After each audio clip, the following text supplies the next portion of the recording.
Shalom bien-aimés, shalom frères et sœurs. Que la paix, la grâce et la communion du Saint-Esprit soient votre partage. Nous vous saluons tous dans le nom de Jésus et nous disons que Dieu vous bénisse de partout où vous nous suivez. Prions le Seigneur. Éternel notre Dieu, Dieu Tout-Puissant, nous te rendons des actions de grâce, nous te bénissons pour ton amour, ta bonté, ta fidélité. Parce que tu es Dieu, parce que tu es Seigneur. Que la gloire te revienne et que ce moment soit un moment agréable pour la gloire de ton nom. Au nom de Jésus, notre Seigneur et Sauveur. Dieu nous a visités, voici le temps nouveau, chantons gloire à l'agneau. Nous recevons des Christ, c'est qui l'avait promis, le sang d'esprit là. Oh, le Saint-Esprit est là. Le Saint-Esprit est là. La mort a disparu. Oh, Dieu nous le salut. Alléluia. Et si tout le monde entier, oh, le grand jour s'est levé, les saints d'esprit est là.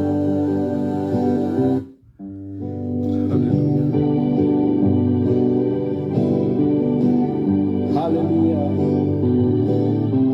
Dieu nous a visités.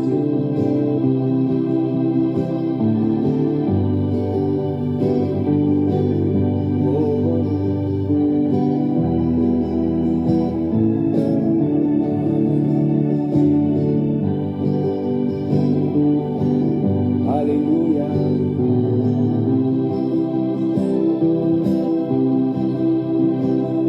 Le Saint-Esprit est là.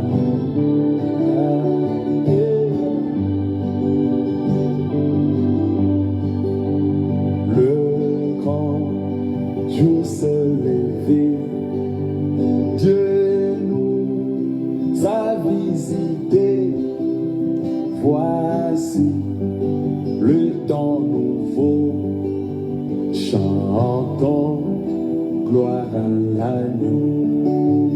Nous recevons des Christ, c'est qui l'avait promis, le sang d'esprit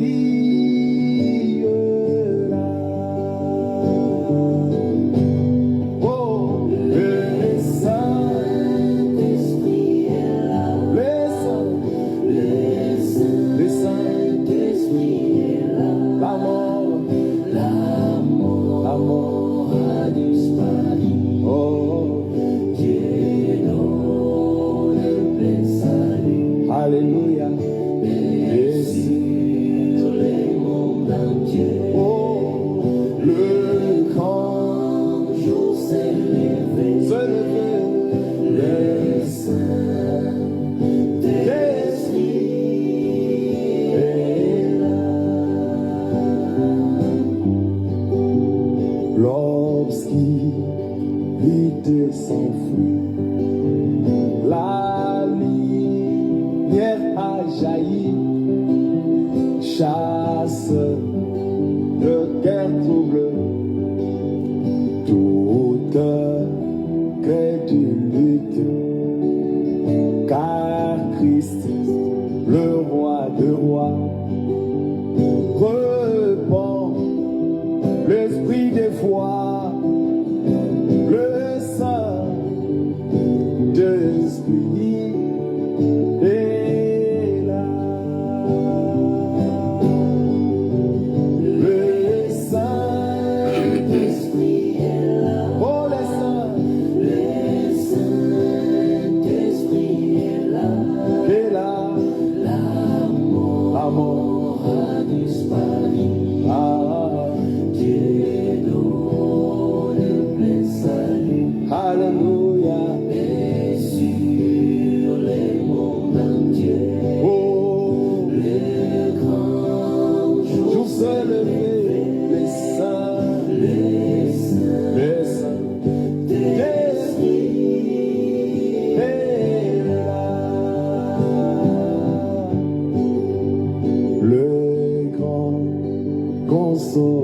Créateur, viens remplir tous les cœurs. L'esprit de vérité nous met en liberté. Il ouvrait le prison, répand la guérison. Le Saint-Esprit est là. Oh, le Saint-Esprit est là. les saints, Le Saint-Esprit est là. la mort La mort a disparu. a disparu. Dieu donne plein salut. Alléluia. Et sur le monde entier, Oh, les anges ont célébré le Saint, le le Saint, Saint-Esprit l'Esprit est là. Alléluia. Que tous Que tous les rachetés chantent la liberté, car Christ a tout accompli. Il a donné l'Esprit. Voyez trembler l'enfer, car dans tout l'univers, le Saint-Esprit est là. Encore une fois, que tous les cœurs, que tous les rachetés chantent leur liberté. Christ a tout accompli. Il a donné l'Esprit. Voyez trembler l'enfer, le diable tremble, car dans tout l'univers, les saints d'esprit est là. Alléluia. Oh, Le Saint-Esprit est là. l'Esprit est là. Le Saint-Esprit est là. L'Esprit est là. Oui, le Saint-Esprit est là. Le Saint-Esprit est avec toi. Le Saint-Esprit est venu habiter en nous. Quelle grâce d'être participant de la nature divine. Alléluia. Oh, Que Dieu vous bénisse. Que Dieu te comble de sa grâce. Alléluia. On va reprendre encore. Que tu es racheté. Alléluia. Alléluia. Je voudrais qu'on reprenne encore. que Que tous les rachetés chante la liberté, Alléluia. car À Christ a tout accompli. accompli. Que Dieu te bénisse. Il a De partout où tu nous suis en ce donné moment. l'Esprit. Que Dieu te comble de sa grâce. Joyeux, Que Dieu inonde ton cœur du Saint-Esprit. car Que Dieu prenne le contrôle de ta vie, de ta nature. Que Dieu prenne contrôle de tout ton être entier, esprit, âme et corps. est là. Alléluia. Encore une fois, que toutes les Oh terres, Jésus. que tous Tous les rachetés chantent la liberté, Christ Christ a a tout accompli. Il a donné l'Esprit. Voyez trembler l'enfer, le diable tremble, car dans tout l'univers, les saints d'esprit est là. Alléluia. Oh, Le Saint-Esprit est là.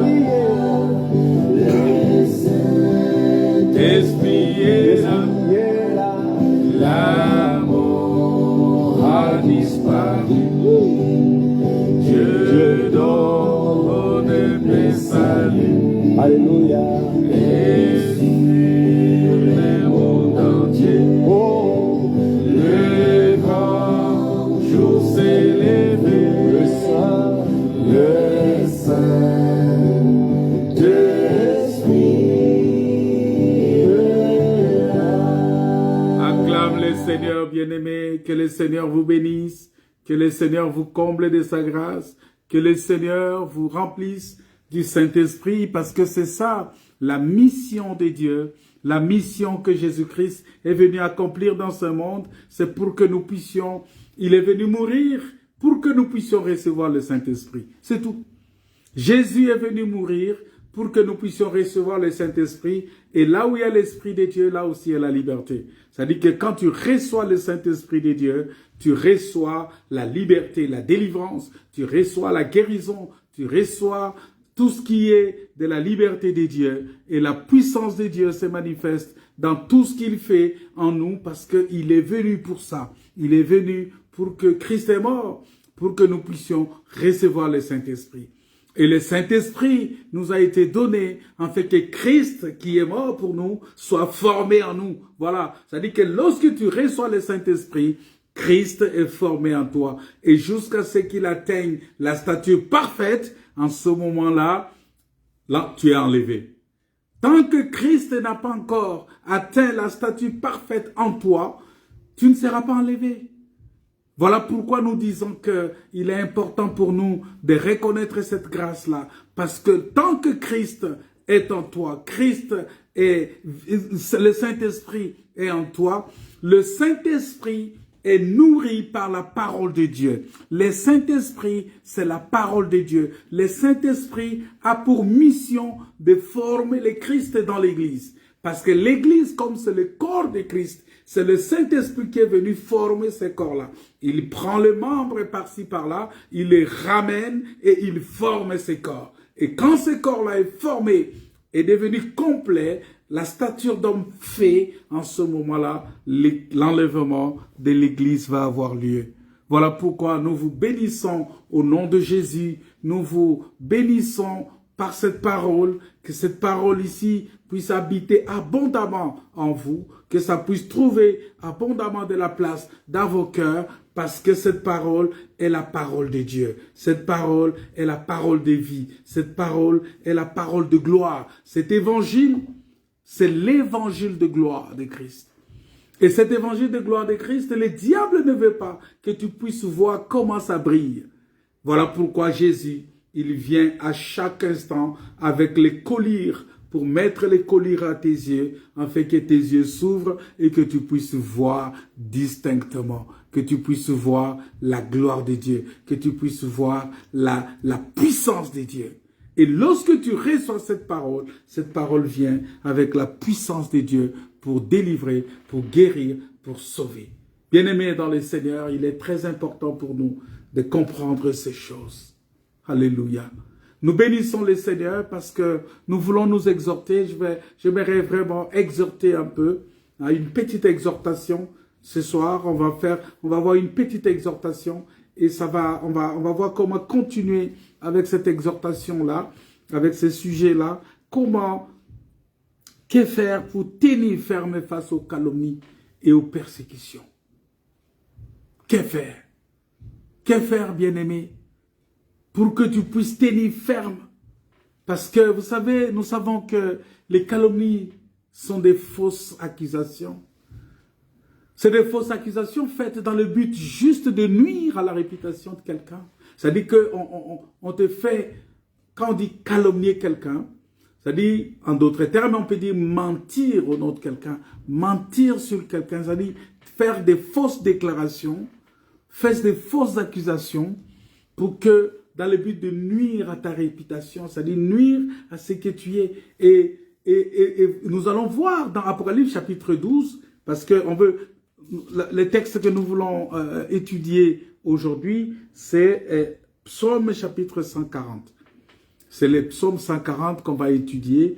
On va essayer de regarder certains petits détails dans ça, parce que ça nous permet justement d'avancer et d'aller plus loin avec les Seigneurs. Mais lorsque nous lisons dans le livre de Apocalypse chapitre 12, le verset 10, qu'est-ce que la parole de Dieu nous dit? La parole de Dieu nous dit ceci dans Apocalypse chapitre 12, le verset 10, que le diable c'est un accusateur. C'est lui qui nous accuse devant le Père, jour et nuit.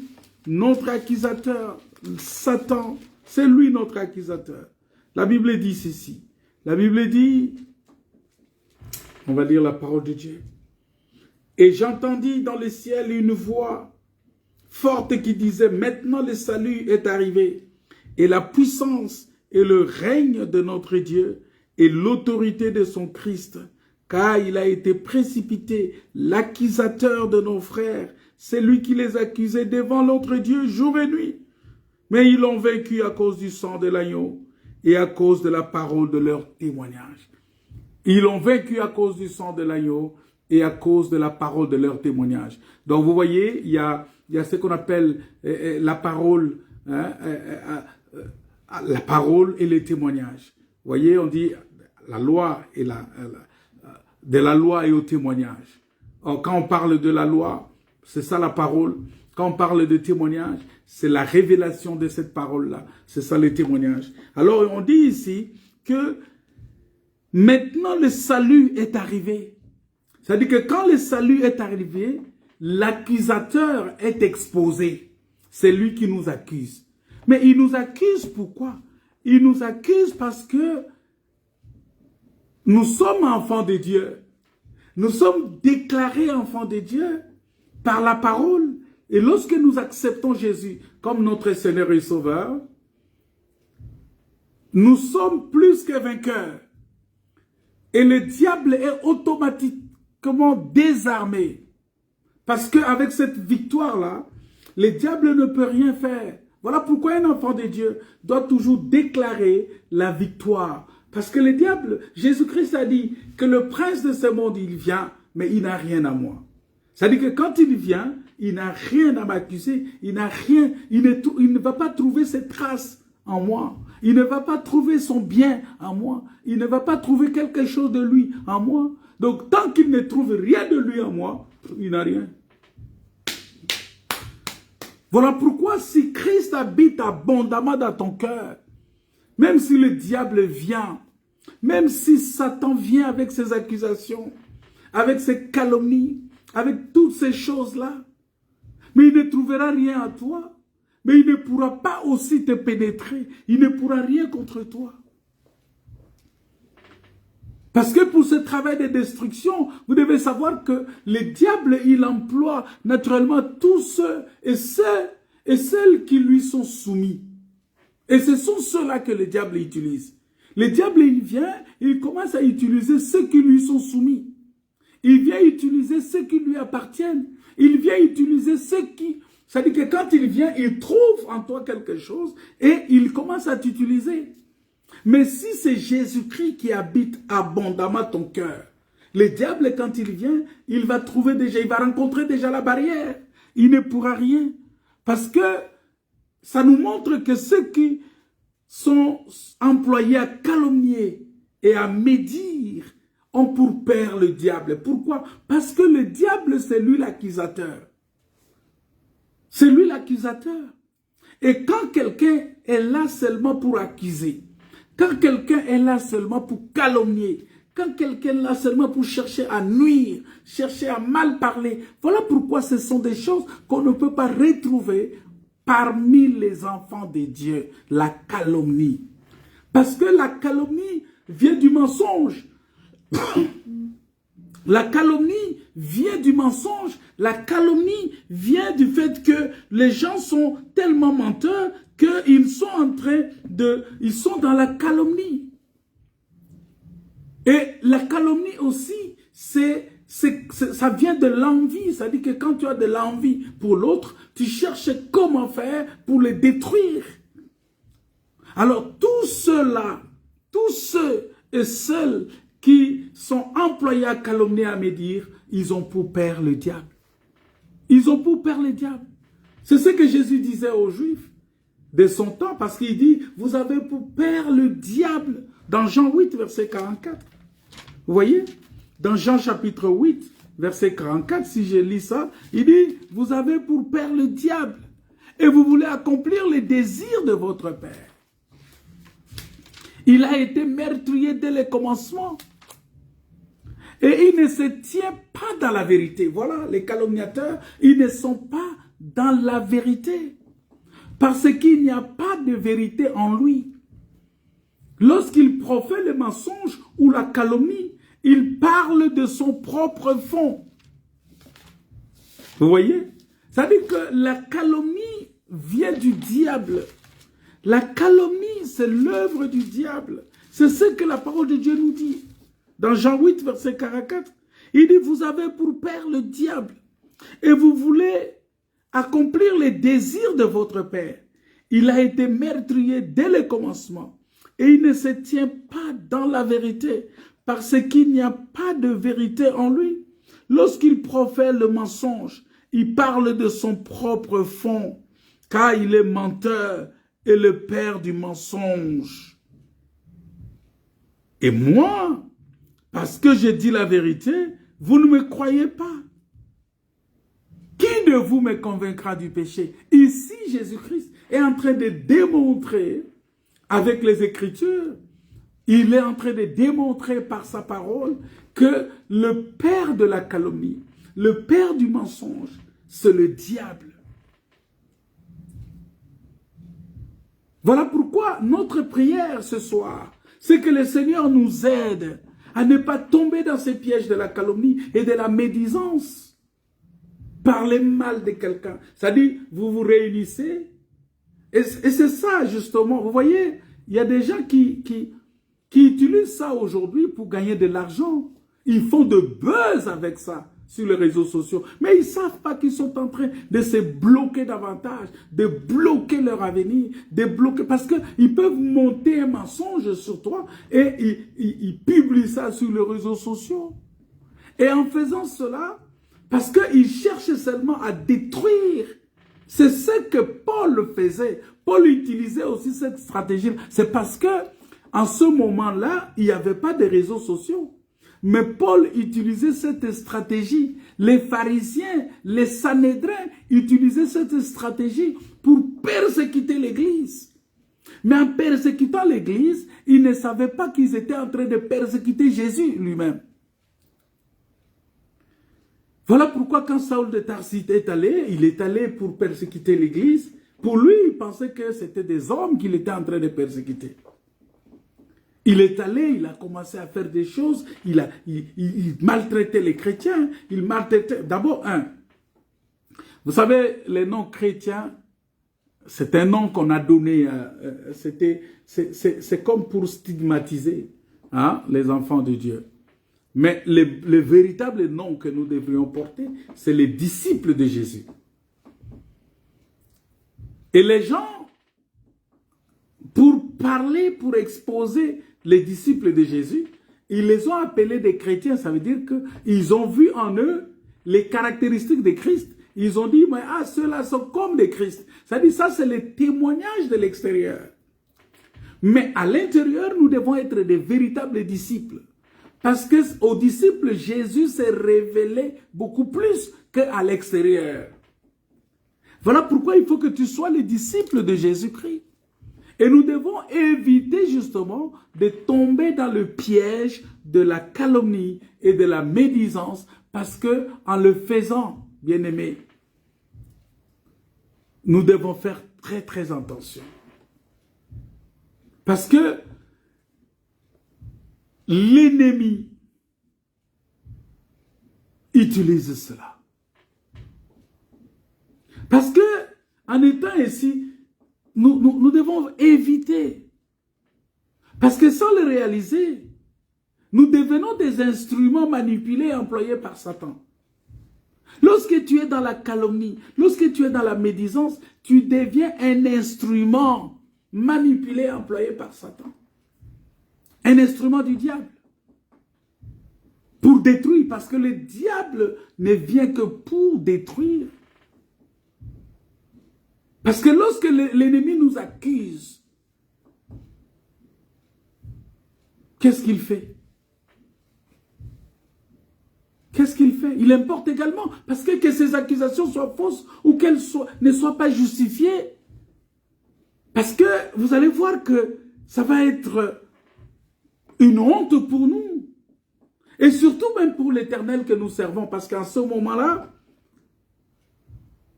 nous allons nous retrouver dans une situation affreuse. C'est comme les cas dans l'affaire de... Vous voyez, quand on regarde l'affaire de Bathsheba, la femme d'Uri.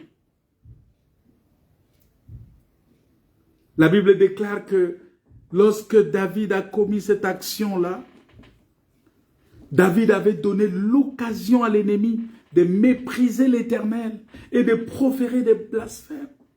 Il avait donné...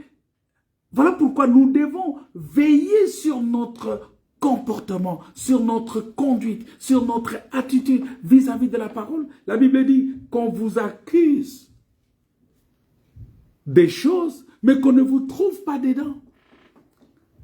Parce qu'en ce moment-là, la médisance, les calomnies vont être détruites automatiquement au nom de Jésus-Christ, parce qu'il vient, mais il ne trouve rien de mal en vous. Voilà pourquoi nous devons faire très attention, bien-aimés. Nous devons faire très attention. Nous ne devons pas donner l'occasion à l'ennemi. Nous ne devons pas donner l'occasion au diable. Parce que lorsque nous lisons dans les livres de 1 Pierre, on va lire ce texte-là. 1 Pierre, chapitre 4, je vais chercher rapidement. Je ne sais pas si je vais retrouver. 1 Pierre, chapitre 4. Voilà. 1 Pierre, chapitre 4.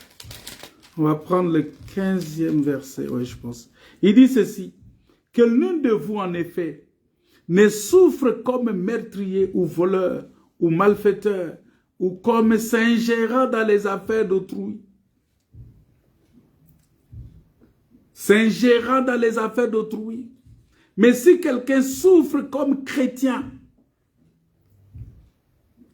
qu'il n'en ait point honte, et que plutôt il glorifie Dieu à cause de ce nom-là.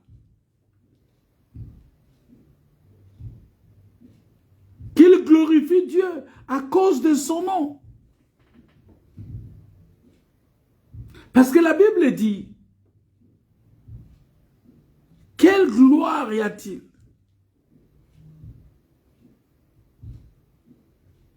Quelle gloire? En effet, quelle gloire y a-t-il à supporter de mauvais traitements pour avoir commis des fautes? Il importe ainsi que notre vie soit irréprochable et pure. Ça, c'est, je suis dans Philippiens. Mais on dit, dans 1 Pierre chapitre 4 qu'on a lu là, il dit, mais si quelqu'un souffre comme chrétien, qu'il n'en ait point honte, et que plutôt il glorifie Dieu à cause de ce nom, car c'est le moment où le jugement va commencer par la maison de Dieu. Or, si c'est par nous qu'il commence, quelle sera la fin de ceux qui n'obéissent pas à l'évangile de Dieu? Et si les justes se sauvent avec peine, que deviendront l'impies et le pécheur? Ainsi que ceux qui souffrent selon la volonté de Dieu remettent leur âme au fidèle Créateur en faisant ce qui est bien. Alléluia. Bien-aimés dans le Seigneur, ne donnons pas accès au diable. Comment on donne l'accès au diable? En se retrouvant dans la vie de péché, en se retrouvant dans la mauvaise vie. C'est-à-dire que quand les gens parlent mal de toi, parce que tu es dans le mal, mais ne dis pas qu'ils sont en train de faire la médisance. Non, si tu es dans le mal, mais tu donnes l'occasion aux gens, tu donnes l'occasion au diable, tu donnes l'occasion aux esprits, aux mauvais esprits. Parce que dans le livre de Philippiens, je vais lire ça. Philippiens chapitre 2, verset 15, il dit ceci. Nous tous donc qui sommes parfaits, ayons cette même pensée. Et si vous êtes en quelque point d'un autre avis, Dieu vous éclairera. Non, là je suis dans chapitre 3, excusez-moi. Je viens dans chapitre 2, verset 15. La Bible dit ceci. Faites toutes choses sans murmure ni hésitation, afin que vous soyez irréprochables et purs, des enfants de Dieu irrépréhensibles, au milieu d'une génération perverse et corrompue, parmi laquelle vous brillez comme des flambeaux dans le monde, portant la parole de vie. Et je pourrais me glorifier au jour de Christ de n'avoir pas couru en vain, ni travaillé en vain. Et même si je sers de libation pour les sacrifices et pour le service de votre foi, je m'en réjouis. Et je me réjouis avec vous tous. Vous aussi, réjouissez-vous de même et réjouissez-vous avec moi. Vous voyez, ici, Philippiens est en train Paul est en train d'expliquer aux Philippiens que nous devons faire très attention. Nous devons mener une vie irréprochable, une vie pure, et que nous soyons des enfants de Dieu irrépréhensibles. Parce que nous vivons maintenant dans une génération, au milieu d'une génération perverse et corrompue. La génération dans laquelle nous vivons maintenant, c'est une génération où le mal est normalisé. Le mal est devenu une conformité. Le mal est autorisé. Le mal est même... C'est-à-dire, tu vas voir les gens, quand tu veux reprocher quelqu'un, ils disent non, ne jugez pas. Les gens se sont attachés à ça. Lorsque tu veux reprocher, tu veux réprimer quelqu'un. Non, ne touchez pas aux oins de Dieu. Vous voyez? C'est-à-dire, en ce moment-là, on met la barrière pour que la sanctification ne puisse plus continuer à travailler. C'est-à-dire, on est en train de rejeter la sanctification en utilisant les écritures. Vous voyez, c'est ça la stratégie du diable en fait. Parce que le diable, quand il est venu pour chercher à séduire le Seigneur, il a utilisé la parole de Dieu. Quand il est venu pour chercher à séduire Adam, à séduire Ève, il a utilisé la parole de Dieu. Est-ce que Dieu a-t-il réellement dit? Voilà pourquoi lorsque, aujourd'hui, on se retrouve en face d'une situation où on doit réprimander ça, les gens vont dire tout de suite, ne jugez pas. Après, on vient avec une autre écriture. Non, ne touchez pas à mes oins. Et quand on utilise ces textes-là, directement, ça crée un blocage parce que le diable dit, oui, mais ce sont les Écritures et obéissez aux Écritures. On va obéir à ces Écritures-là, mais on oublie encore une autre Écriture qui dit que ceux qui pêchent, reprends-les devant tous afin que les autres éprouvent de la crainte. Parce que lorsque nous entretenons, lorsque nous sommes en train de couvrir le péché, mais nous devons savoir que le ministère de Jésus, ce n'est pas de couvrir le péché, mais c'est de ôter le péché. Il est l'agneau de Dieu qui ôte le péché de ce monde. Il est l'agneau de Dieu qui est venu pour ôter le péché. Parce qu'il dit ceci, dans Tite chapitre 2. Il dit, Tite chapitre 2 verset 8, il dit quelque chose de très important. Il dit, on commence au verset 7. Il dit, exhorte de même les jeunes gens à être modérés, te montrant toi-même à tous égards un modèle de bonnes œuvres et donnant un enseignement pur. Ah! Il faut qu'on apprenne à donner un enseignement pur. L'enseignement pur, c'est l'enseignement sans mélange. L'enseignement pur, c'est l'enseignement que les apôtres ont enseigné. Ce n'est pas un enseignement qui est mis à jour. Parce qu'il y a beaucoup de gens aujourd'hui qui disent, non, vous savez, hein, nous vivons le temps, ce n'est plus le temps de Paul maintenant, le temps que nous vivons maintenant, nous devons mettre... Non, la parole de Dieu n'est pas un logiciel informatique pour la mettre à jour. Non, ce n'est pas un logiciel informatique où on doit faire des mises à jour. Arrêtez cela. Arrêtez de dire non. À notre époque, on peut être cool, on peut se tresser les cheveux, l'homme peut se tresser les cheveux, l'homme peut avoir de longs cheveux, ce n'est pas un problème. La sœur peut venir avec une tenue dos nu à l'église, ce n'est pas un problème. Il peut se promener avec des tenues dos nu, ce n'est pas un problème. La sœur peut se mettre dans une posture avec des coiffures compliquées, ce n'est pas un problème. Vous voyez, c'est-à-dire on est en train de vouloir moderniser la chose de Dieu. On se dit, non, bon écoutez, même si Paul avait dit ça là-bas, mais c'est parce que chez les Corinthiens, il y avait telle chose, mais chez nous ici. Mais cette parole-là, c'est la même parole, la Bible dit, c'est aussi pour tous ceux qui croiront. C'est aussi pour tous ceux qui croiront. Voilà pourquoi nous devons faire très attention. Il dit quelque chose de clair, il dit, un enseignement pur, digne, un enseignement pur, un enseignement digne et une parole saine que nous appelons la saine doctrine, irréprochable. La parole doit être irréprochable, afin que l'adversaire, écoutez bien, afin que l'adversaire soit confus, n'ayant aucun mal à dire de nous. Que l'adversaire n'ait aucun mal à dire de nous. C'est-à-dire que lorsque nous avons un enseignement pur, un enseignement digne, une parole saine, une parole irréprochable, retenez cela.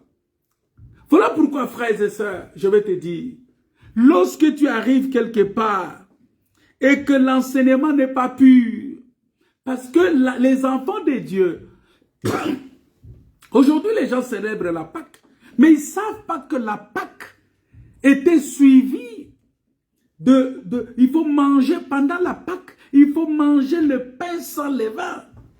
C'est-à-dire que le pain qui n'a pas de mélange avec des levures, parce que la Bible dit, un peu de levain fait lever toute la pâte.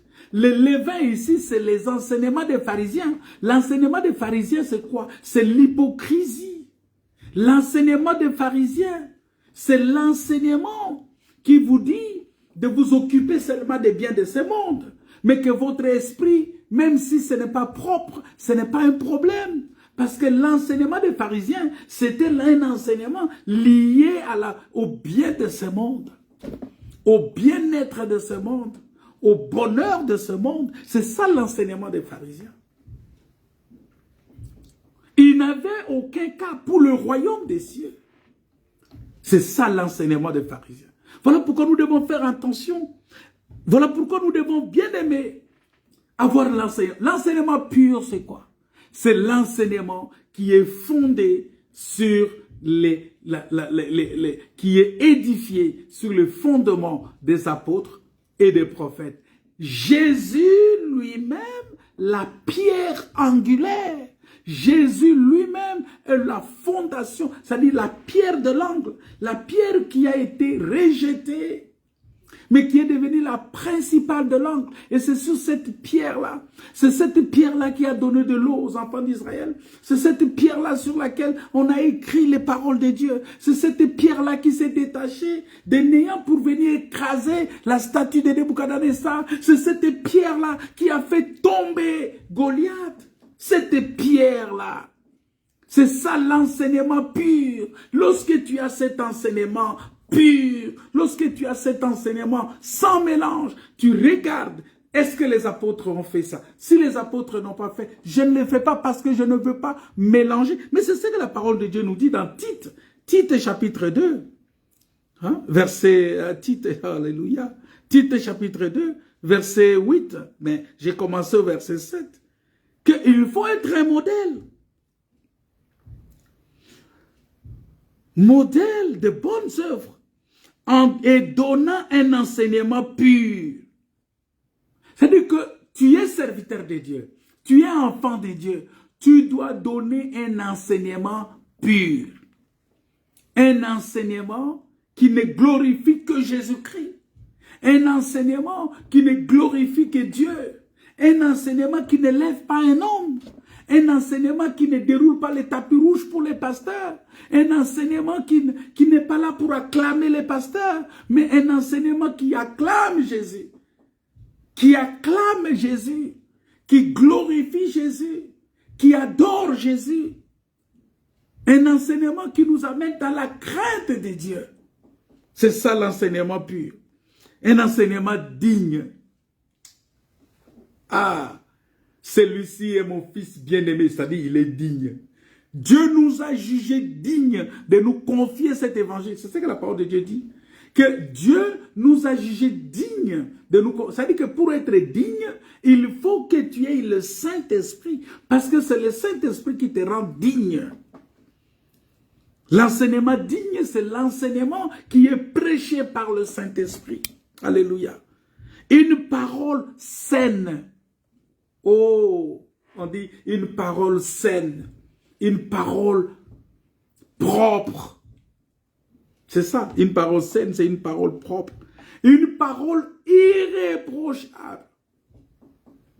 Bien-aimés, aujourd'hui, nous sommes en train de rendre la parole de Dieu irréprochable. De par nos comportements, de par notre façon de faire, de par notre façon d'agir.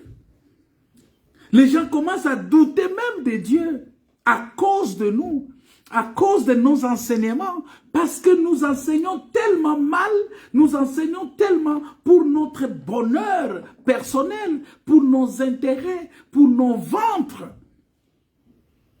Nous tournons toujours l'enseignement autour de la prospérité, autour des bénédictions, autour des offrandes, autour des dîmes, autour de ces choses. Nous ne montrons pas aux gens le chemin du royaume. Nous ne montrons pas aux gens le royaume des cieux. Nous sommes là seulement. Tout ce que nous disons, c'est pour chuter dans la dîme, dans les offrandes. Non, prêchez aux gens le royaume des cieux. Les gens seront délivrés et ils vont donner volontairement à Dieu. Ils vont donner selon ce qu'ils ont résolu à leur cœur.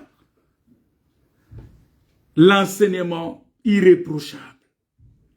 Parce que lorsque l'enseignement devient réprochable, lorsque l'enseignement n'est pas sain, lorsque l'enseignement n'est pas pur, lorsque l'enseignement n'est pas digne, nous donnons l'occasion à l'adversaire d'avoir du mal à dire de nous.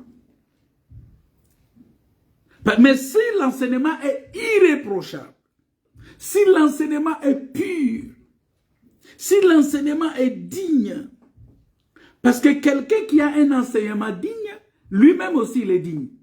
Quelqu'un qui a un enseignement pur, lui-même aussi est pur. Quelqu'un qui a un enseignement irréprochable, lui-même aussi il va être irréprochable. Quelqu'un qui a un enseignement sain, une parole saine, il est lui-même aussi saint. Il est lui-même aussi saint. C'est-à-dire que lorsque tu reçois cet enseignement qui est de la parole saine, de la saine doctrine, voilà pourquoi beaucoup de gens fouillent la saine doctrine aujourd'hui. Quand on enseigne la saine doctrine, oh, les gens disent, mais lui là, il est vraiment archaïque, ce pasteur-là. Mais c'est un pasteur de 1900, on ne sait pas combien. Lui là, vraiment, il nous enseigne des vieilleries, des choses. Non, mais écoutez, ça c'est quelle église ça? Où on demande aux femmes de se couvrir la tête, mais ça c'est quoi ça? Ça c'est des vieilleries ça. C'est pour nous vieillir, c'est pour vieillir nos sœurs. Mais non! C'est ça la saine doctrine. La Bible dit que le diable, que notre adversaire soit confus et qu'il n'ait aucun mal à dire de nous. Bien-aimés dans le Seigneur, nous donnons souvent l'occasion au diable de dire des choses de nous. La Bible dit, exhorte les serviteurs à être soumis à leur maître, à leur plaire en toutes choses, à n'être point contredisant et à ne rien dérober, mais à montrer toujours une parfaite fidélité afin de faire honorer en tout la doctrine de Dieu, notre Seigneur Jésus. Bien-aimé dans le Seigneur, voilà pourquoi un enfant de Dieu, lorsqu'on parle du rassemblement, ça doit être une obligation pour lui. Les rassemblements pour la parole de Dieu. Parce que dans le rassemblement, c'est pour la lecture de la parole et l'explication. Parce qu'il y a la lecture, il y a l'explication. Et lorsque tu es dans la lecture, lorsqu'on fait la lecture et on donne l'explication, c'est ça qui nous sanctifie. C'est ça que Jésus a dit, sanctifie-les par ta parole, par la vérité, car ta parole est la vérité. Bien-aimés dans le Seigneur, il est important pour nous de faire tout pour que l'adversaire soit confus et qu'il n'ait aucun mal à dire de nous. Mais pour cela, il faut que nous soyons dans l'enseignement. Il faut que nous soyons dans la doctrine qui est saine. Qui est saine. Il faut que nous soyons dans la parole qui est saine. Il faut que nous soyons dans un enseignement pur. L'enseignement pur, c'est le pain sans levain. L'enseignement pur, c'est l'agneau sans défaut. L'agneau. Il dit, prenez un agneau. Et que cet agneau-là soit sans défaut. Et vous allez observer cet agneau-là pendant quelques jours. Il faut prendre cet agneau. Il faut que ce soit un agneau sans défaut. Et il faut l'observer. On ne prend pas comme ça. Ça veut dire quoi? Ça veut dire que quand tu reçois la parole, il faut être comme les chrétiens des Bérets qui prend la parole. C'est ça le rôle des ruminants. C'est-à-dire quelqu'un qui mange, il a la parole. Après, il remet encore cette parole-là pour remâcher encore, pour voir est-ce que ça a toujours le même goût. Est-ce que ça a toujours la même saveur? Est-ce que ça a toujours les mêmes protéines? Est-ce que ça a toujours les mêmes... Vous voyez, ça dit que c'est ça un enfant de Dieu. Il doit méditer la parole. Il doit vérifier ce qu'on lui enseigne. Si cela est juste, si cela est vrai. Tu ne peux pas être dans la saine doctrine si tu ne vérifies pas ce qu'on t'enseigne, si c'est vrai ou c'est faux. La parole de Dieu nous demande d'avoir du respect de l'égard envers ceux qui nous enseignent la parole. Mais lorsqu'il enseigne la parole et que cette parole-là n'est pas conforme à la doctrine, mais tu as aussi cette liberté-là d'aller vers lui et lui dire, mais pasteur, ou frère, serviteur de Dieu, ou disciple de Jésus, regarde ce que tu nous as enseigné. Regarde, j'ai encore 2 ou 3 écritures ici. Est-ce que tu peux m'expliquer encore ces écritures-là?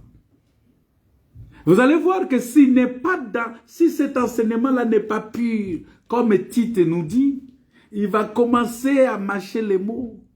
Il n'aura plus d'explication. Mais si c'est un frère qui est humble, il doit s'humilier simplement et dire, ah frère, excuse-moi, ça j'avais dit des choses, mais qui ne venaient pas du Seigneur, ça venait de moi-même.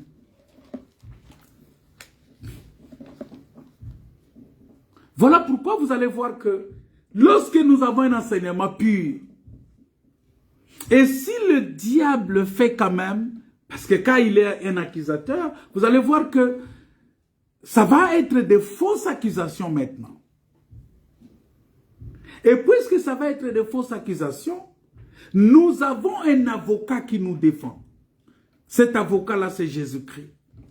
Mais si jamais les accusations étaient justifiées, bien-aimé, un enfant de Dieu ne doit pas tarder à s'humilier rapidement sous la puissante main de Dieu, surtout en confessant ses péchés, afin que le sang de Christ, qui a coulé pour nous, puisse nous purifier de toute iniquité.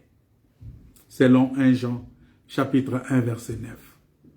Un enfant de Dieu doit être en mesure de reconnaître sa position vis-à-vis de la parole de Dieu. Voilà pourquoi Jean-Baptiste a dit qu'il y croisse et que moi je diminue. C'est-à-dire que la parole de Dieu croisse, bien-aimé. Je ne peux pas grandir au-delà de la parole. C'est la parole de Dieu qui doit grandir. Que la parole de Dieu croisse et que moi je diminue. Que la parole de Dieu croisse et que moi je diminue.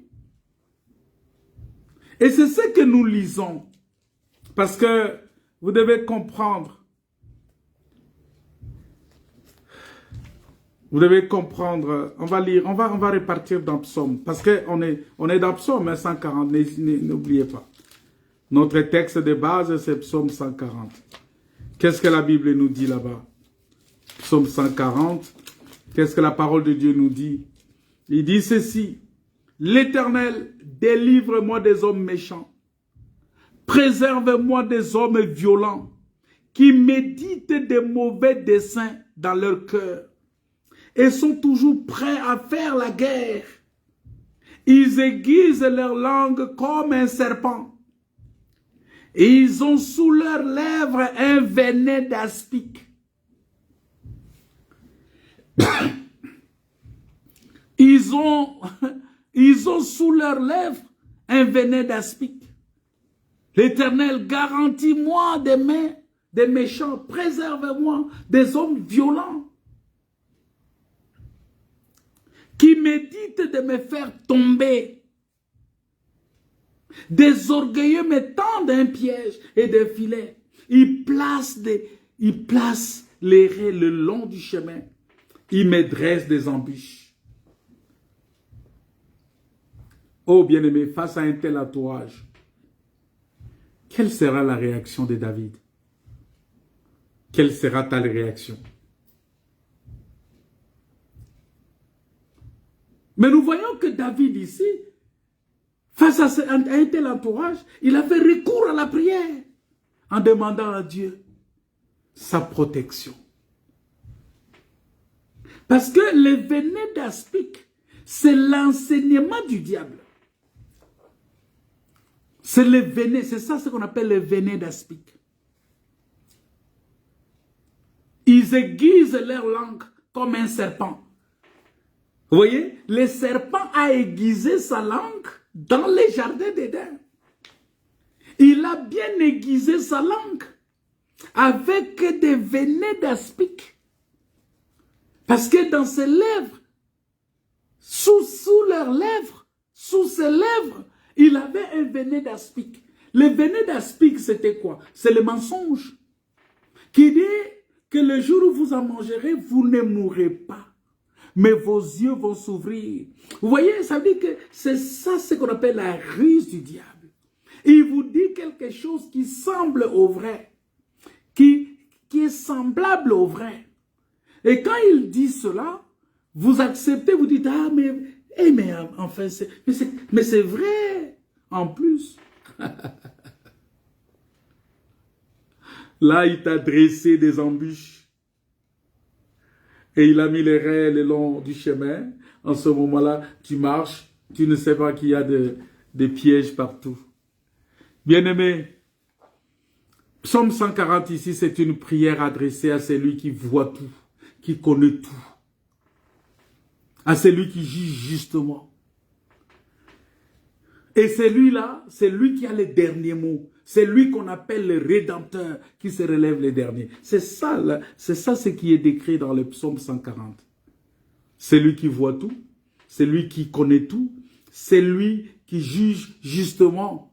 Et c'est lui qui a les derniers mots. Frère, aucun homme de ce monde n'a les derniers mots sur toi. Aucun. Aucun. Et ça ne peut pas m'étonner si l'ennemi est en train de s'acharner comme ça, en utilisant tous les moyens pour vouloir détruire, pour vouloir me détruire, pour vouloir détruire le peuple de Dieu. Non, ça ne peut pas m'étonner parce que je comprends. Jésus l'a dit. Jésus l'a dit dans Jean chapitre 15, que si le monde vous hait, sachez qu'il m'a haï avant vous. Si vous étiez du monde, le monde aimerait ce qui est à lui. Mais parce que vous n'êtes pas du monde, je suis dans Jean chapitre 15, les versets 18 à 20. La parole de Dieu nous dit quelque chose de très important, bien-aimés dans le Seigneur. Il dit, si vous étiez du monde, si vous étiez du monde, le monde aimerait ce qui est à lui. Mais parce que vous n'êtes pas du monde, et que je vous ai choisi du milieu du monde, à cause de cela, le monde vous hait. Souvenez-vous de la parole que je vous ai dite. Ah, ça c'est Jésus qui nous rappelle ça. Il dit, souvenez-vous de la parole que je vous ai dite, que le serviteur n'est pas plus grand que son maître. Que le serviteur n'est pas plus grand que son maître. Et s'ils m'ont persécuté, ils vous persécuteront aussi. C'est ce que Jean nous dit. Voilà pourquoi nous disons que les persécutions, bien-aimés, font partie de l'héritage et des bénédictions de ceux qui ont choisi de suivre Jésus-Christ.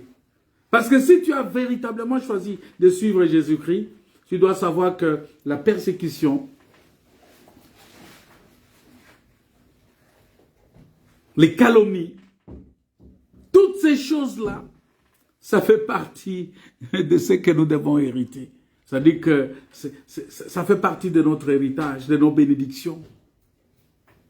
Parce que c'est le Seigneur lui-même qui mentionne en réponse à Pierre qui lui avait demandé, voici nous avons tout quitté.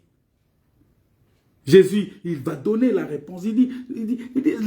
Pierre a dit, mais nous avons tout quitté. Nous t'avons suivi, qu'en sera-t-il pour nous? Qu'en sera-t-il? Qu'en sera-t-il pour nous? Jésus a donné la réponse. Voilà pourquoi, bien-aimés, nous devons faire très attention. Nous devons marcher dans la crainte de Dieu. Nous devons marcher dans la sanctification. Nous devons marcher en donnant notre vie à Jésus, en honorant la parole de Dieu, en sachant que c'est Dieu qui a le dernier mot. Donc le diable peut nous calomnier. Le monde peut nous calomnier. Les gens de ce monde peuvent dire des choses. On peut dire, oui, les pasteurs là, ah, mais lui, il aime beaucoup l'argent. Mais quand ils vont venir, ils vont trouver que tu n'es pas dans l'argent. On peut dire, ah, les pasteurs là, il est dans les femmes. Ils vont venir, ils vont trouver que tu n'es pas dedans. On va venir, on va dire que ah, les pasteurs là, il est dans des choses. Mais ils vont venir, ils vont trouver que ce n'est pas ça. Et eux-mêmes, ils vont se ranger. Mais puisque le diable ne peut pas se convertir, retenez ça. Sachez que le diable ne peut pas se convertir parce qu'il doit continuer à travailler comme ça jusqu'à la fin. Ne pensez pas que le diable, quand il vient calomnier, et que tu puisses démontrer. Voilà pourquoi il y a beaucoup de gens aujourd'hui qui cherchent à se justifier devant certaines situations. Plus tu cherches à te justifier, plus le diable t'accule encore. C'est ça, donner l'occasion au diable. Laisse Dieu te justifier. Ne cherche pas à te justifier toi-même. Toi, pratique seulement la justice. Marche dans un enseignement pur. Reste seulement dans un enseignement qui est propre. Reste dans la saine doctrine. Dieu lui-même va te justifier. Dieu lui-même, la Bible dit qu'il est l'avocat par excellence. Il va te défendre lui-même. Il sait qu'est-ce qu'il va utiliser comme, que j'appelle souvent des grands moyens pour te justifier. Mais toi, ne cherche pas à te justifier. Ne réponds même pas. Gardez silence et moi, je combattrai pour vous. Mais il faut que tu sois dans la vérité. Il faut que tu sois dans la saine doctrine. Il faut que tu sois dans l'enseignement pur. Il faut que tu sois dans la parole qui est saine. Et quand tu es dans cette doctrine, dans la saine doctrine de Dieu, dans un enseignement pur, dans un enseignement irréprochable, le Seigneur, c'est là où, c'est en ce moment-là que tu vas garder silence et Dieu va combattre pour toi. Dieu va combattre pour toi, bien-aimé. Dieu va combattre pour toi. Dieu va te soutenir. Dieu va te soutenir. Regardez par exemple le jeune homme riche qui n'était pas prêt à quitter ses richesses terrestres pour suivre Jésus. Jésus, qu'est-ce que Jésus lui a dit? Jésus a dit, il sera difficile à ceux qui ont des richesses d'entrer dans le royaume de Dieu. C'est quoi la richesse? C'est le péché. Vous savez que la richesse, quand on parle de cette richesse-là, c'est le péché. C'est tout, c'est le plaisir que tu as dans ce monde. Tu n'es pas prêt à quitter ces plaisirs-là. Tu n'es pas prêt à quitter la convoitise de la chair. Tu n'es pas prêt à quitter la convoitise des yeux. Tu n'es pas prêt à quitter le plaisir de ce monde. C'est ça la richesse. La richesse dont on parle ici, ce n'est pas l'argent. Parce qu'il y a des gens qui ont mal enseigné ça. Ils pensent que non, quelqu'un qui a beaucoup d'argent, c'est un homme riche, il ne verra pas Dieu. Non, c'est faux. Un homme riche qui craint Dieu verra Dieu.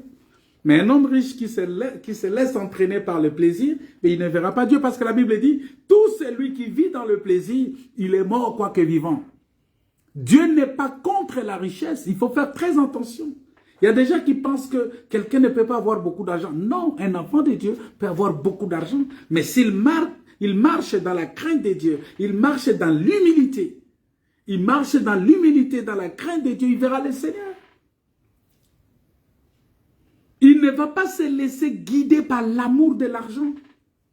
Il va utiliser l'argent pour servir le Seigneur. Il va utiliser son argent pour l'œuvre de Dieu, pour bénir les saints, pour bénir les enfants de Dieu. C'est-à-dire, c'est celui-là, il va laver les pieds des saints. Parce qu'il y a des gens qui pensent que, bon, quand on a beaucoup d'argent, Dieu n'aime pas. Non, non, non, non. Mais Jésus, vous allez voir que Jésus, il répond à Pierre, il dit, je vous dis en vérité, il n'est personne qui, ayant quitté à cause de moi, et à cause de la bonne nouvelle, tu as tout quitté à cause de Jésus, et à cause de la bonne nouvelle. Ne quitte pas à cause de toi-même, mais ne quitte pas à cause des hommes, mais quitte à cause de Jésus, et à cause de la bonne nouvelle. Tu veux quitter ces choses. Tu veux quitter ta maison, ta patrie. Tu veux quitter le pays là. Tu veux quitter le monde. Tu veux quitter toutes ces choses. Le plaisir de ce monde. Ne quitte pas par émotion. Ne quitte pas par un sentiment. Non, quitte cela à cause de Jésus et à cause de la bonne nouvelle. C'est-à-dire, à cause de la parole de Dieu. Tu quittes sur la parole de Dieu. C'est comme Abraham qui a quitté son pays, sa patrie, sa parenté. À cause de Dieu. Parce que c'est Dieu qui lui a dit de quitter. C'est Dieu qui lui a ordonné de quitter. Et il a quitté comme ça. Quand tu quittes tout à cause de Jésus, à cause de la bonne nouvelle, tu quittes ta maison, tu quittes tes frères, c'est-à-dire tu quittes la coutume, la tradition, les liens familiaux. C'est ça, ses frères, ses sœurs, sa mère ou son père ou ses enfants ou ses terres. Si tu quittes tout ça à cause de Jésus et à cause de la parole, la Bible dit que tu auras des centuples. Tu auras les centuples présentement dans ces siècles. Donc tu auras toutes ces choses-là. Dieu va mettre à ta disposition des frères, des sœurs. Voilà pourquoi je suis heureux d'être au milieu de mes frères. Quand je vois mes frères ici, qui sont avec moi, même tous ceux qui me suivent en ligne, mais je suis dans la joie. Je me dis, mais Seigneur, tu m'as donné une grande famille. Tu m'as sorti d'une petite famille où j'étais loin, dans un village lointain. Tu m'as sorti de là, de ce village de Ganzi. Tu m'as sorti de ce village. Et tu m'as donné une grande famille aujourd'hui. Et je suis dans une grande famille. Et c'est ça ce que j'ai reçu dans ce siècle présent. J'ai reçu cette grande famille-là aujourd'hui. Et la Bible dit, je vais avoir tous ces gens-là Je vais avoir toutes ces choses avec persécution. C'est pourquoi un enfant de Dieu doit comprendre que la persécution fait partie de l'héritage. Parce que si tu as choisi de servir le Seigneur, tu dois aussi accepter la persécution. Parce que je dois gagner ces choses-là. Parce que vous qui prêchez, écoutez, vous qui prêchez l'évangile de prospérité, écoutez bien, dites aux gens que vous prêchez cet évangile de prospérité, que tu vas avoir l'argent, tu vas avoir la maison, tu vas avoir ceci, tu vas te marier, il faut toujours dire que vous allez avoir toutes ces choses-là avec persécution. C'est ce que la parole de Dieu nous dit. Est-ce que vous voulez que je lise encore? Oui, mais c'est ça. Je suis en train de lire ça ici. Je vais lire dans cette version ici. Dans la version que j'ai devant moi. Attends, je vais. Marc chapitre 10, verset 28 à 30. C'est ça ce que nous ne disons pas aux gens. Prêcher, c'est bien. Ah non, tu vas avoir l'argent. Tu vas avoir des voitures. Tu vas avoir ceci. C'est une bonne chose. Mais il faut leur dire que vous allez avoir toutes ces choses-là avec persécution. Mais souvent, nous n'aimons pas la persécution, nous aimons seulement avoir ces choses. Vous voyez, c'est contradictoire. Tu ne peux pas aimer aller au mariage sans accepter la persécution. Tu ne peux pas aimer gagner l'argent sans accepter la persécution. Tu ne peux pas aimer construire des maisons sans accepter. Parce que Jésus a dit, on va lire ça. On va lire ça. Le verset 28 à 30. Marc chapitre 10, verset 28 à 30. Pierre s'est mis à lui dire, voici nous avons tout quitté et nous t'avons suivi. Jésus répondit, je vous l'ai dit en vérité, il n'est personne qui, ayant quitté à cause de moi et à cause de la bonne nouvelle, sa maison, ou ses frères, ou ses sœurs, ou sa mère, ou son père, ou ses enfants, ou ses terres, ne reçoivent au centuple présentement dans ce siècle-ci des maisons, des frères, des sœurs, des mères, des enfants et des terres avec des persécutions. Et dans les siècles à venir, la vie éternelle, vous voyez? Et c'est ce que l'apôtre Paul va conclure, parce que l'apôtre Paul va dire, tous ceux qui veulent vivre pieusement en Jésus-Christ seront persécutés. Mais pourquoi toi tu refuses la persécution? Il faut que la persécution t'arrive pour éprouver ta foi, pour voir si tu es réellement dans la foi, si ta foi est réellement fondée sur le roc, sur la pierre angulaire qui est Jésus-Christ. Parce que c'est lui dont sa foi est fondée sur Jésus-Christ. Quelles que soient les persécutions, il sera comme cette maison solide, cette maison-là qui est établie, qui ne peut pas, même si le vent impétueux vient, il sera stable, il va rester ferme, il va rester attaché à la parole de Dieu et à la doctrine de Jésus-Christ. Bien-aimé dans le Seigneur, j'aimerais te dire que Dieu a les derniers mots. J'aimerais te dire que Dieu a les derniers mots. Voilà pourquoi nous devons fortifier l'esprit des disciples, les exhortant à persévérer dans la foi et disant que c'est par beaucoup de tribulations qu'il nous faut entrer dans le royaume de Dieu. Et c'est très important de mentionner cela. C'est bien beau de prêcher l'évangile de prospérité, mais nous devons dire aux gens que la prospérité là, que nous attendons du Seigneur sur cette terre est suivie de la persécution. Est-ce que tu dis ça à tes fidèles? Est-ce qu'on t'a déjà appris ça? Que tu vas gagner ces choses-là, mais avec persécution. Alors si tu veux aller plus loin, il faut que tu aies une foi ferme. Parce que quand la persécution va venir, c'est ta foi qui va te protéger. C'est ta foi qui va te garder contre les persécutions. Parce que la Bible dit, non, la victoire qui triomphe de ces choses, c'est notre foi. C'est notre foi. Voilà pourquoi nous disons que personne ne soit ébranlés au milieu des tribulations présentes. Car vous savez vous-même que nous sommes destinés à cela. Ça, c'est 1 Thessaloniciens, chapitre 3, verset 3. Nous sommes destinés à cela. Mais que personne ne soit ébranlé au milieu des persécutions, au milieu des tribulations présentes. Que personne ne soit ébranlé. Bien-aimé, mon conseil ce soir, mon exhortation ce soir, c'est que tu sois fondé, que tu sois cette maison-là qui est fondée sur la parole de Dieu, sur le roc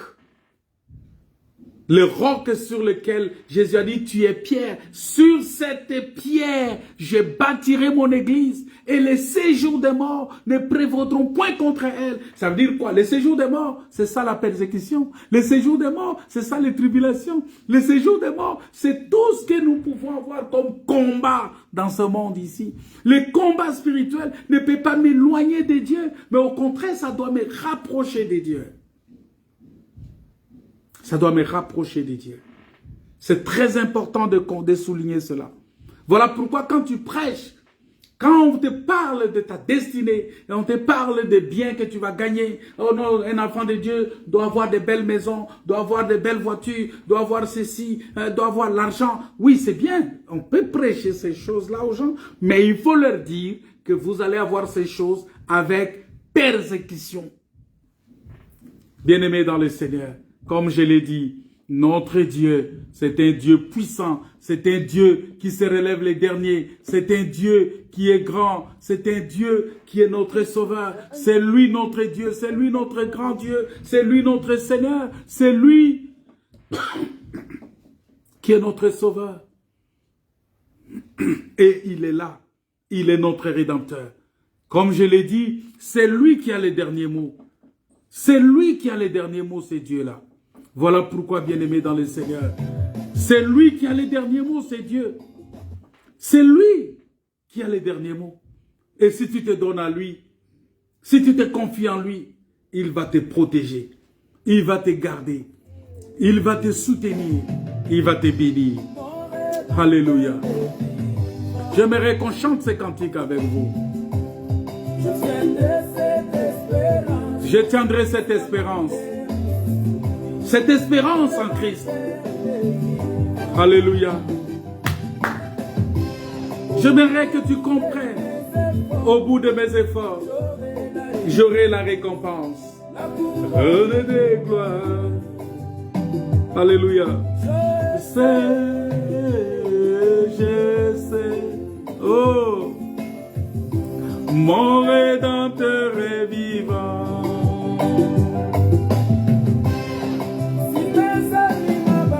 Si mes amis m'abandonnent, même si mes frères me rejettent, c'est Jésus qui va me recueillir, parce qu'il est l'ami fidèle. Mon seul vrai ami, c'est toi Jésus. Alléluia. Auprès de toi, je suis en paix. Auprès de toi, mon âme est consolée. Auprès de toi, en sécurité, moi je sais, oh, je sais, mon Rédempteur est vivant. Alléluia. Oui. Alléluia. Seigneur, Dieu Tout-Puissant, viens au soutien, viens au secours de tes enfants. Viens secourir tes enfants au milieu de ces troubles de persécution, au milieu de cette turbulence, Seigneur. Le monde est rentré dans une zone de turbulence comme pas possible. Mais Seigneur, nous avons besoin de ton secours. Nous avons besoin de ton secours, Père. Toi qui es le Rédempteur, qui te relève les derniers. J'aurai la récompense, la couronne de gloire. Oh, je sais, oh, mon Rédempteur est vivant. Alléluia. Bien-aimé dans le Seigneur, j'aimerais que tu comprennes cela. J'aimerais que tu donnes ta vie à Jésus. J'aimerais que tu pries le Seigneur. J'aimerais que tu recommandes ton sort à l'Éternel et que tu mettes en lui ta confiance parce qu'il est Dieu. Il est le Seigneur Dieu Tout-Puissant. Il est celui qui t'a sauvé. Et s'il est là, c'est pour te sauver. C'est pour te guérir. C'est pour te délivrer parce qu'il est le Dieu Tout-Puissant. Il est ton Créateur. Donne ta vie à lui. Alléluia. Seigneur Dieu Tout-Puissant, étends tes saintes mains de grâce. Manifeste ta puissance et ta gloire parce que tu es Dieu, parce que tu es le Sauveur, parce que tu es le Dieu puissant, le Dieu vivant et vrai. Alléluia. Relève-toi, Seigneur. Réveille-toi. Lève-toi, Jésus. Tu es notre Rédempteur. Tu te relèves toujours les derniers. Tu te lèves toujours les derniers. Et c'est toi qui nous sauves. C'est toi qui es la parole révélée. Oui, alléluia, cette parole pure qui est l'eau du rocher. Alléluia. Mon Rédempteur est vivant. Alléluia. Je tiendrai cette espérance jusqu'à mon dernier souffle. Mon Rédempteur est vivant. Bien-aimé, si tu as été béni par ce message, partage cela. Partage cela. Nous allons continuer avec ça le vendredi si le Seigneur le permet. Mais j'aimerais que tu puisses partager déjà cette première partie. Et nous allons terminer la deuxième partie le vendredi prochain si le Seigneur, le vendredi qui vient là si le Seigneur le permet. Si le Seigneur ne permet pas, on va continuer toujours avec ça. Parce que c'est un sujet qui est vaste. Alléluia.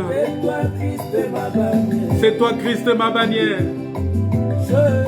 Oui, tu as dit tous ceux qui veulent vivre pieusement Jésus seront persécutés. Alléluia. Tu as dit que personne ne soit ébranlé au milieu des tribulations présentes. Car vous savez vous-même que nous sommes destinés à cela. Oh bien-aimés, n'oublions pas qu'ici-bas, nous sommes étrangers, voyageurs.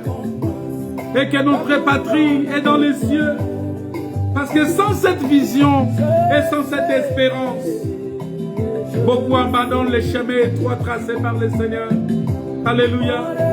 Et ils suivent les voies d'égarement que la Bible appelle le chemin qui est large et spacieux, le chemin de la facilité, le chemin de la richesse, de la gloire, du pouvoir, mais qui finalement mène à la perdition. Nous devons faire attention. Oh, Seigneur, aide-nous. Alléluia, soutiens-nous. Alléluia. Soyez bénis.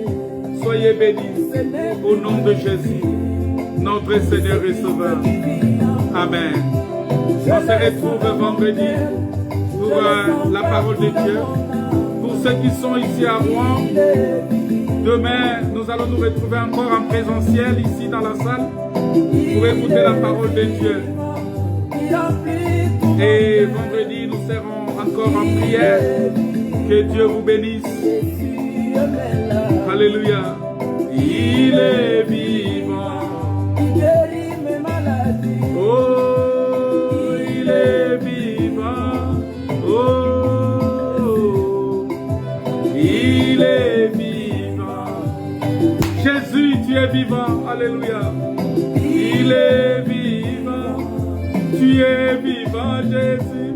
Oh, il est vivant. Alléluia. Béni sois-tu, oh Jésus, oh mon Rédempteur est vivant.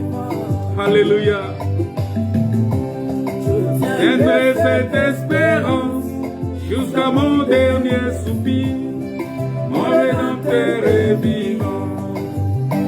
Oh Seigneur, au bout de mes efforts, j'aurai la récompense, la couronne des gloires. Alléluia. Oh, je sais. Bien-aimé, chante avec moi ces cantiques. Rédempteur est vivant. Alléluia. Que Dieu vous bénisse. Soyez bénis. Oh Dieu. Soyez bénis au Seigneur, nom tu de sens que Jésus. je t'aime. Amen. Tu sais où tu m'as pris et où tu me conduis. De tout mon cœur, je m'abandonne tout à toi, Seigneur. Toi seul est mon bouclier et mon appui. Tu es mon épée dans le combat. Vers qui d'autre vais-je aller? C'est toi qui détiens les paroles de la vie éternelle.